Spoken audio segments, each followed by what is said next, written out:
మీరున్నప్పుడు చేయలేదా మల్లన్న సాగర్ కట్టలేదా, ఆందోళనలు కాలేదా, కొండపోచమ్మ సాగర్ కట్టలేదు? అవును అయినాయి.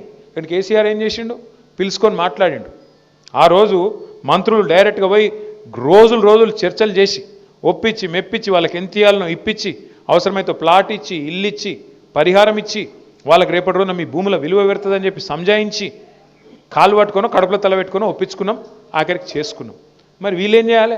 ముఖం చాటేస్తే అయిపోతుందా? అందుకే మీరు దయచేసి చేయాల్సిన డిమాండ్లు మూడే.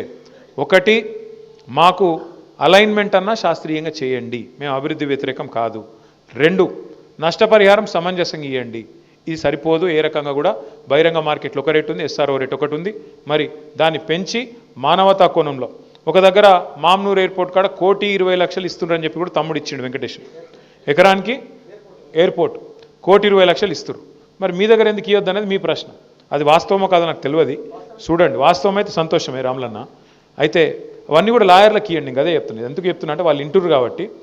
ఎవరికన్నా మీకు న్యాయ సలహాలు కావాలంటే, మీకు ఎవరికైనా సరే న్యాయ సలహాలు కావాలంటే, ఇగో మన తెలంగాణ భవన్ గారు దీని పేరు ఇప్పటి నుంచిగా జనతా గ్యారేజ్.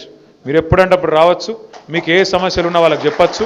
మీకు న్యాయపరంగా కూడా ఎలాంటి చిక్కులు లేకుండా ఇబ్బంది లేకుండా వాళ్ళు మీకు సలహాలు కూడా ఇస్తారు. ఇక మీ వాళ్ళే ఉన్నారు, ఇదంతా నాయకులు